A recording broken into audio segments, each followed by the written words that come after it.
अस्सलाम वालेकुम। Today we will talk about cardiac potentials. तो सबसे पहले आप हम लोगों को पता होना चाहिए कि कार्डियक जो टिश्यू है उसके पास एक एबिलिटी होती है जिसको हम लोग ऑटोमेटिसिटी की एबिलिटी होती है। मींस कि ये अपना जो पोटेंशियल होता है अपने मसल्स को कॉन्ट्रैक्ट करने के लिए जो इसका पोटेंशियल क्रिएट होता है वो कार्डियक मसल के अंदर ही क्रिएट होता है। वो इट्स सेल्फ एक्साइटेड होता है, एक्साइटेबिलिटी होती है। उसको कहते हैं ऑटोमेटिसिटी। यानी कि ये बाकी मसल्स की तरह नहीं है। जैसे स्केलेटल मसल्स को तो एक्सटर्नल अगर कोई नर्व स्टिमुलेट करती है तभी उनके अंदर एक्शन पोटेंशियल जनरेट होता है ना, तो कार्डियक मसल के अंदर ऐसा नहीं है। कार्डियक मसल के अंदर एक स्पेशलाइज्ड टिश्यू मौजूद है, इसको S A node A V node आगे हम लोग पढ़ेंगे, जो होते हैं जो कि ना हार्ट को सेल्फ एक्साइटेबल बना देते हैं, ऑटोमेटिक बना देते हैं। तो उसको हार्ट जो होता है उसको ऑटोनॉमिक नर्वस सिस्टम की ज़रूरत नहीं होती कॉन्ट्रैक्ट करने के लिए। ऑटोनॉमिक नर्वस सिस्टम इफेक्ट करता है हार्ट के एक्साइटेबिलिटी को तेज़ कर देता है या डिक्रीज़ कर देता है। उसकी जो स्पीड होती है उसको ज़्यादा कर देता है या कम कर देता है। लेकिन हार्ट डजेंट नीड ऑटो ये हार्ट को ऑटोनॉमिक नर्वस सिस्टम की ज़रूरत नहीं होती। तो अब हम लोग बात करने जा रहे हैं हार्ट के जो पोटेंशियल्स होते हैं ना, हार्ट के जैसे हम लोग ने बात की है मसल से डिफरेंट है, जो स्केलेटल मसल है उससे डिफरेंट है। तो हार्ट के जो पोटेंशियल्स होते हैं वो भी ना स्केलेटल मसल से डिफरेंट होते हैं। तो हार्ट के जो कार्डियक पोटेंशियल्स है ना वो ना हम लोग दो किस्म के जनरेट होते हैं हार्ट के अंदर। एक होता है एस ए नोड और ए वी नोड के अंदर एक किस्म का, दूसरी किस्म का होता है मसल्स और परकंजी फाइबर्स के अंदर। ठीक हो गया। तो जो एस ए नोड और ए वी नोड के अंदर पोटेंशियल होता है, अब हम लोग बात करने जा रहे हैं कि हाँ हार्ट जो सा होता है ये S A node A V node किस तरह सेल्फ एक्साइटेबल हो जाता है। तो ये उसका जो S A node A V node की बात करें ना, बेसिकली ये भी ना हार्ट के कोई स्पेशलाइज्ड स्ट्रक्चर्स हैं, स्पेशलाइज्ड सेल्स हैं S A node A V node. और परकंजी सेल मसल भी ये भी एक सेल्स हैं हार्ट के। तो एस ए नोड और ए वी नोड इस तरह के सेल्स के अंदर, इनके सेल्स के अंदर क्या होता है, इनके सेल्स के अंदर ना ये वाला पोटेंशियल होता है जिसको मैं अभी एक्सप्लेन करने जा रहा हूँ। और जो मसल और परकंजी फाइबर्स होते हैं उनके अंदर इस किस्म का पोटेंशियल होता है। अब इसको एक्सप्लेन करता हूँ। तो होता क्या है, आपको पता है कि हमारे पास ना नॉर्मल स्टेट के अंदर जो होता है हमारे पास एक ना हार्ट का एक सेल का ना रेस्टिंग मेम्ब्रेन पोटेंशियल होता है। तो एस ए नोड और ए वी नोड का भी इसी तरह ना रेस्टिंग मेम्ब्रेन पोटेंशियल होता है, उसको -55 मिली वोल्ट होता है वो। ठीक होगा। और होता क्या है, होता ये है कि अल्लाह ताला ने इनके अंदर बनाए हैं फ़नी सोडियम चैनल्स बनाए हैं जो कि ना लीकी चैनल्स हैं। तो ये -55 वोल्ट को ना जो फ़नी सोडियम चैनल्स होते हैं ना वो क्या करते हैं, inward movement of sodium cause करते हैं। और ये -55 मिली वोल्ट से ना पोटेंशियल को ना आहिस्ता आहिस्ता ऊपर ले जाते हैं और थ्रेश होल्ड तक पहुँचा देते हैं -40 मिली वोल्ट। ये -40 मिली वोल्ट जैसे ही थ्रेश होल्ड तक पहुँचाते हैं तो स्पाइक आती है एक्शन पोटेंशियल की, और एक्शन पोटेंशियल ना इट्स सेल्फ ऑटोमेटिकली जो है ना जनरेट हो जाता है। तो ये जो एबिलिटी है ना, ये जो फनी सोडियम चैनल्स की वजह से जो होता है ना, ये इस S A node A V node के पास ना ये एक सेल्फ एक्साइटेबिलिटी की एबिलिटी होती है। तो ये एक्शन पोटेंशियल जनरेट हो जाता है। और एक्शन पोटेंशियल किस तरह जनरेट होता है भी आपको बताता हूँ। तो ये जो पॉइंट है ना, ये जो एरिया है इसको हम लोग प्री पोटेंशियल भी बोलते हैं। इसमें क्या होता है, inward movement of funny sodium channels जो होते हैं वो बेसिकली दीज आर कह लें कि ये लीकी चैनल्स हैं। तो ये सोडियम की इनवर्ड मूवमेंट कॉज करते हैं, inward slow inward movement cause कर रहे होते हैं। बेसिकली सोडियम आपको पता है ना, ग्रेडियंट सोडियम का बाहर जो से सेल के बाहर सोडियम ज़्यादा है, सेल के अंदर कम है। तो सोडियम बाहर से अंदर आ जाता है। तो सोडियम जो सा होता है स्लोली फनी सोडियम चैनल से अंदर आता है, जिसकी वजह से इनका जो पोटेंशियल होता है ना आहिस्ता आहिस्ता ऊपर जाता रहता है। और वो जैसे ही थ्रेश होल्ड को हिट करता है तो एक एक्शन पोटेंशियल जनरेट हो जाता है जिसको हम लोग जिसको कहते हैं डीपोलराइजेशन। तो ये डीपोलराइजेशन अचीव हो जाती है। जो थ्रेश होल्ड मैंने लिखे है -40 मिली वोल्ट, ये थ्रेश होल्ड होता है एल टाइप कैल्शियम चैनल्स का। तो जैसे ही -55 वोल्ट से -40 मिली वोल्ट तक जाता है तो हमारे पास L type calcium channels open हो जाते हैं। और एल टाइप कैल्शियम चैनल्स क्या करते हैं, वो कैल्शियम की इनवर्ड मूवमेंट कॉज करते हैं, सेल के अंदर कैल्शियम को मूवमेंट कॉज करते हैं। जैसे ही सेल के अंदर कैल्शियम आता है तो सेल का जो पोटेंशियल होता है वो माइनस से जना पॉजिटिव की तरफ जाना शुरू हो जाता है, और इसको कहते हैं हम लोग एक्शन पोटेंशियल जनरेट हो गया इसके अंदर। ठीक हो गया। तो उसके बाद होती है जैसे ही हमारे पास एक्शन पोटेंशियल जो अब यहाँ तक पीक तक पहुँचता है, इस पॉइंट पे क्या होता है कि हमारे पास कैल्शियम चैनल्स क्लोज हो जाते हैं और पोटाशियम चैनल ओपन हो जाते हैं। और पोटाशियम चैनल क्या करते हैं जी, रीपोलराइजेशन कॉज करते हैं। पोटाशियम चैनल सेल के अंदर ज़्यादा है तो वो सेल से जो है ना वो बाहर निकलते हैं ये अपने पोटाशियम चैनल्स के थ्रू। तो हमारे पास जो इनका पोटेंशियल होता है वापस से नेगेटिव आ जाता है। ठीक हो गया। तो ये वापस से जब नेगेटिव आएगा तो फिर आपको पता है यहाँ पे फनी जो सोडियम चैनल्स हैं वो सोडियम को लीक करा रहे हैं।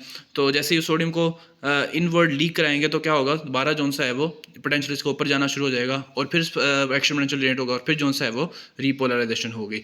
तो ये आप देख रहे हैं कि कोई एक्सटर्नली कोई स्टिमुलस इस एसए नोड को नहीं मिल रहा, या एवी नोड का जो सेल है उसको नहीं मिल रहा, ये खुद ही अपना एक्शन पोटेंशियल जनरेट कर रहा है। ये खुद ही जोन सा है ना, ये फ़नी सोडियम चैनल्स की मदद से ना इसके अंदर एक्शन पोटेंशियल जनरेट हो रहा है। और दूसरी बात ये है कि ये -55 मिली वोल्ट ये रेस्टिंग मेम्ब्रेन पोटेंशियल है इसका, और थ्रेशोल्ड -40 मिली वोल्ट है।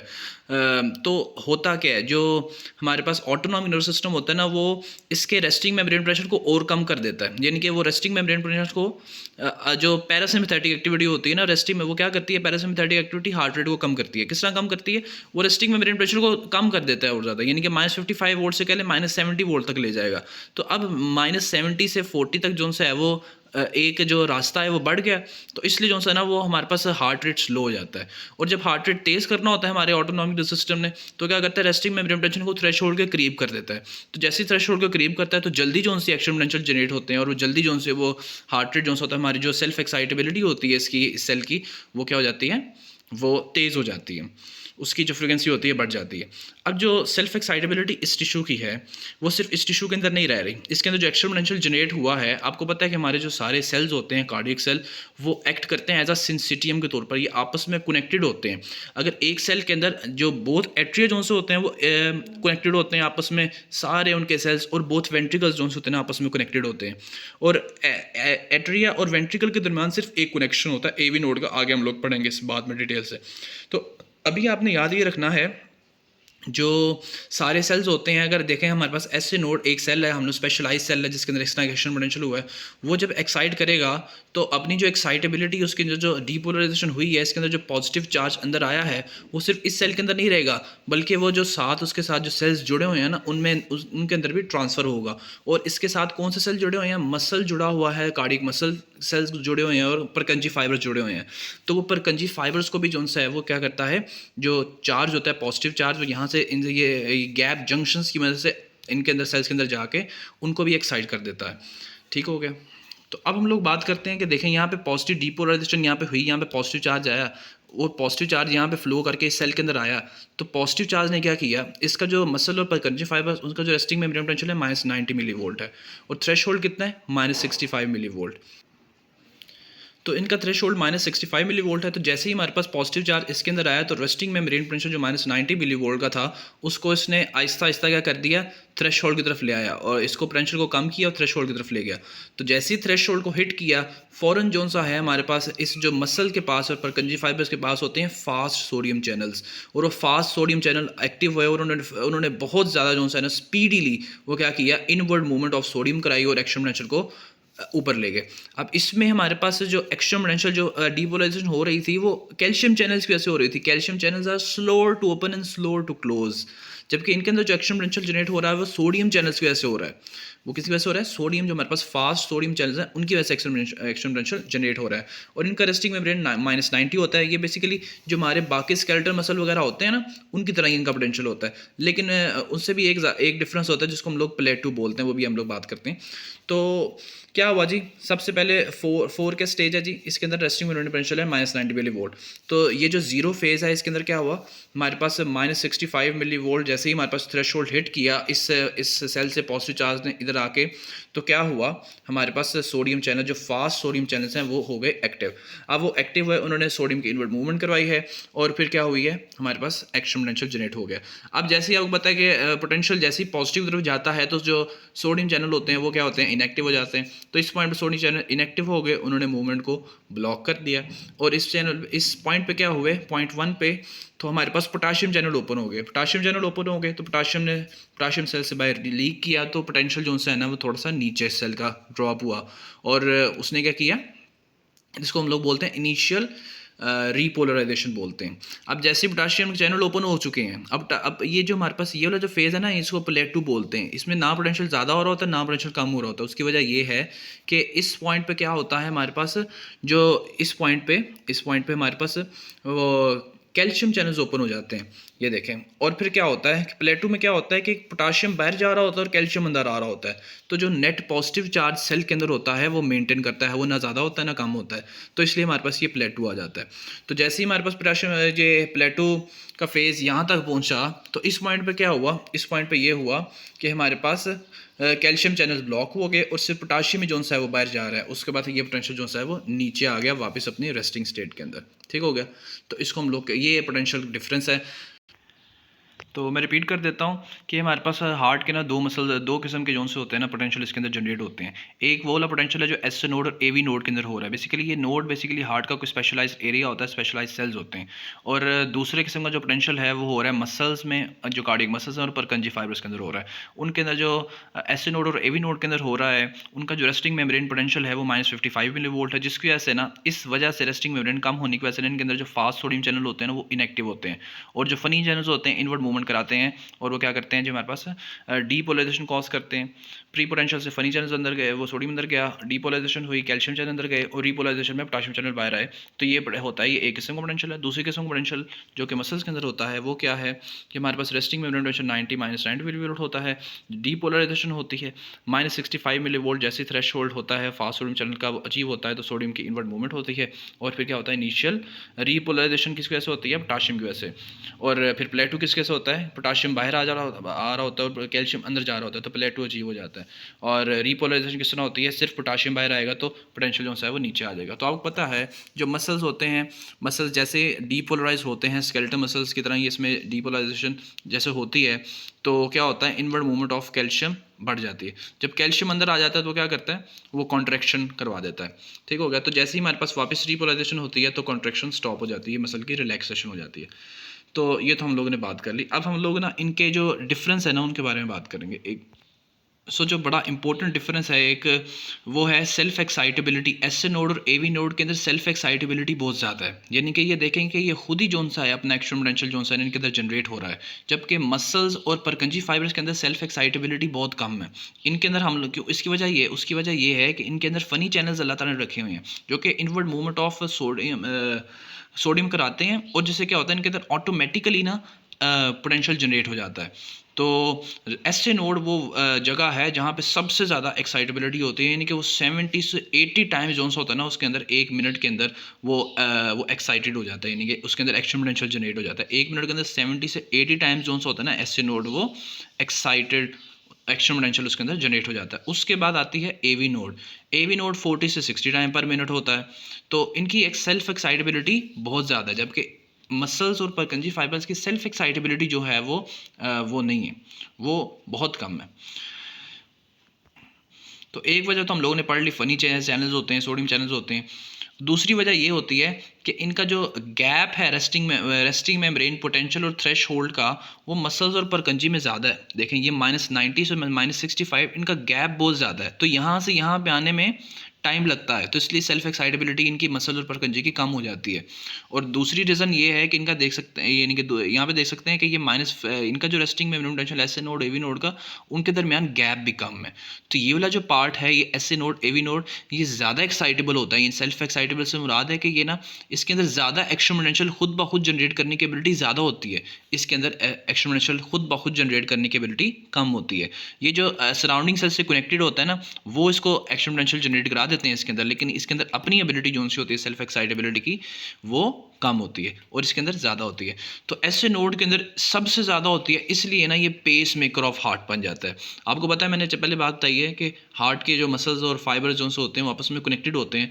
तो ऐसे नोड हमारे पास एक एरिया जो अगर वो एक्साइट होगा तो सिर्फ वो एक्साइट नहीं होगा, अपने इर्द गिर्द के सारे मसल्स को जो से सारे टिश्यूज़ को एक्साइट कराएगा, और 70 से 80 टाइम्स जो है ना वो एक्साइट कराएगा। तो इसलिए इसको हम लोग पेस मेकर ऑफ हार्ट ऐसे नोड को कहते हैं, क्योंकि उसकी सेल्फ एक्साइटेबिलिटी सबसे ज़्यादा होती है। तो क्लियर हो गया। तो अब एक और, अगर आपसे मैं पूछूं कि जैसे आप हम लोगों ने पढ़ा हुआ है कि जो डीपोलर जो हमारे पास अगर हार्ट में कोई इस्कीमिया हो, हार्ट में अगर कोई इस्कीमिया हो जाए तो क्या होता है उसके अंदर, S node pacemaker of heart है, having a self excitability more than any other part of heart, ठीक हो गया। अब एक्टोपिक पेस मेकर क्यों, एक्टोपिक पेस मेकर उसको कहते हैं कि ऐसे नोड के अलावा कोई दूसरा एरिया अगर पेस मेकर बन जाए तो उसको हम लोग एक्टोपिक पेसमेकर कहते हैं। तो एक्टोपिक पेसमेकर कब बनेगा? एक्टोपिक पेसमेकर तब बनेगा जब उस जो एरिया है उसकी सेल्फ एक्साइटेबिलिटी ऐसे नोड से बढ़ जाए, तभी वो सारे हार्ट को जो सा पोटेंशियल क्रिएट करेगा ना। तो कब होता है? वो होता है इस्कीमिया के अंदर। जब हार्ट का किसी पार्ट का इस्कीमिया होगा तो वहाँ पे क्या हो जाएगा? ऑक्सीजन लेवल्स फॉल कर जाएंगे। ऑक्सीजन लेवल फॉल करेंगे तो सोडियम पोटाशियम चैनल है वो भी ब्लॉक, जो आपको पता है, आपको एटीपेज जो एक्शन जो हमारे पास पोलराइजेशन ऑफ सेल का जिम्मेदार होता है वो क्या करेगा? वो इनएक्टिव हो जाएगा। जब वो इनएक्टिव होगा तो सेल जो सा है वो जो हमारे पास वो पोलराइज ही रहेगा। ये देखें, मैंने आपको बताया था कि ये जो हमारे पास रेस्टिंग मेम्ब्रेन पोटेंशियल होता है -90 मिली वोल्ट का, ये हमारे पास सोडियम पोटेशियम एटीपीएस पंप होता है जो सोडियम को सेल के अंदर से बाहर ला रहा होता है। उसकी वजह से ये पोटेंशियल जनरेट हो रहा होता है -90 मिली वोल्ट। तो जब ये -90 जो हमारे पास सोडियम पोटेशियम एटीपीएस ही स्टॉप हो जाएगा तो -90 मिली वोल्ट से ये पोटेंशियल कम हो जाएगा और वो थ्रेशोल्ड को हिट कर जाएगा और वो पार्ट डीपोलराइज, जो इस्कीमिक पार्ट होगा वो डीपोलराइज्ड ही रह जाएगा। तो वो डीपोलराइज जैसे ही वो रहेगा तो वो क्या करेगा? उसके अंदर सेल्फ एक्साइटेबिलिटी बढ़ जाएगी, क्योंकि हम लोग ने बात की थी थ्रेशोल्ड से जितना करीब होगा रेस्टिंग मेम्ब्रेन पोटेंशियल, उस सेल की एक्साइटेबिलिटी सबसे उस ज़्यादा होगी। ठीक होगा। तो जो इस्कीमिक पोर्शन होता है तो कभी कभार ऐसा होता है कि उसकी रेस्टिंग मेम्ब्रेन पोटेंशियल जो सा होता है ना वो थ्रेशोल्ड या एस नोड से भी ज़्यादा करीब हो जाता है, जिसकी वजह से वो सारे सेल का, सारे हार्ट का वो पेसमेकर बन जाता है और वो एबनॉर्मल जोन सा होता है ना हार्ट की कॉन्ट्रैक्शन करवा देता है, और इसको हम लोग बोलते हैं एक्टोपिक पेसमेकर। तो ये आप लोग जो कार्डियक पोटेंशियल्स मैंने दो आपको बताए हैं, इनके दरमियान एस ए नोड और ए वी नोड और पर मसल परकंजीन में एक डिफरेंस तो ये था ना कि इनकी एक्साइटेबिलिटी बहुत ज़्यादा है, इनकी एक्साइटेबिलिटी कम है। दूसरा डिफरेंस क्या है? दूसरा डिफरेंस ये है कि जो एस ए नोड और ए वी नोड का जो पोटेंशियल है ना, वो एक सेल से दूसरे सेल, दूसरे से तीसरे, तीसरे से चौथे, ये स्लो कंडक्शन करते हैं, जबकि जो परकंजी फाइबर्स होते हैं और मसल्स होते हैं ये फास्ट कंडक्शन करते हैं। यानी कि कंडक्शन का मतलब है कि एक से आपको मैंने बताया कि सारे सेल्स कनेक्टेड होते हैं, तो एक सेल से दूसरे सेल, दूसरे से तीसरे, तीसरे से चौथे, इसको कहते हैं कंडक्शन, कंडक्शन ऑफ इम्पल्स कहते हैं। तो हार्ट के अंदर कंडक्शन होती है, आगे हम लोग पढ़ेंगे। तो जो ऐसे नोड और एवी नोड होते हैं वो क्या करते हैं? उनकी कंडक्शन बहुत स्लो होती है। उसकी वजह क्या है? उसकी वजह ये है कि हमारे पास इनके अंदर जो फास्ट सोडियम चैनल्स थे, यहाँ पे देखें कि जो एक्शन पोटेंशियल जनरेट हो तो रहा है और लेकिन बड़ा ही स्लो, बड़ा ही ड्यूरेशन ले रहा है। इसके अंदर एक्शन पोटेंशियल बहुत तेज़ी से जनरेट हो रहा है। तो इनकी जो सेल्फ कंडक्शन की एबिलिटी है ना, एक सेल से दूसरे सेल, दूसरे से तीसरे सेल, वो जो है वो ना इनकी मसल और परकंजी की बहुत ज़्यादा है एस ए नोड और एवी नोड से। एवी नोड की तो इतनी कम है कि वो क्या करता है? वो पॉज ले लेता है। जैसे एवी नोड के पास पोटेंशियल आता है तो वो पॉज लेता है और आगे पास करने के लिए। तो और जबकि परकंजी सिस्टम की बात की जाए, परकंजी सिस्टम की कंडक्शन इतनी ज़्यादा है और उनके अंदर गैप जंक्शंस भी परकंजी के अंदर इतने ज़्यादा हैं कि वो क्या करते हैं? कंडक्शन बहुत ही तेज़ी से कराते हैं। सबसे ज़्यादा तेज़ कंडक्शन जो होती है ना हार्ट के अंदर, वो परकंजी फाइबर्स कराते हैं, और सबसे स्लो कंडक्शन जो होता है ना S A node A V node करा रहे होते हैं। तो वो भी आपको मैंने बता दिया ये क्यों होता है, क्योंकि इनके अंदर फास्ट सोडियम चैनल्स होते हैं, इनके अंदर गैप जंक्शन ज़्यादा होते हैं, और क्या होता है इनके अंदर? क्या होता है? स्लो जो से होते हैं वो कंडक्शन होती है, लेसर गैप जंक्शन होते हैं। इनके अंदर फास्ट सोडियम चैनल इनएक्टिवेटेड होते हैं और एक्शन पोटेंशियल स्लो जो कैल्शियम चैनल होते हैं उनकी वजह से होता है। और इनका डायमीटर भी बड़ा होता है, डायमीटर बड़ा होता है, रेजिस्टेंस कम ऑफर करते हैं, और ये सेल एक सेल से दूसरे सेल, तीसरे से चौथे, इस तरह से होते हैं, कंडक्शन हो जाती है। इनके अंदर क्या होता है? ये क्राउडेड होते हैं, लेसर डायमीटर होता है, जिसकी वजह से इनके अंदर कंडक्शन जो सी होती है वो स्लो होती है। तो ये हम लोग ने बात कर ली पोटेंशियल्स की। In next video, we will talk about conduction in heart. Thank you so much.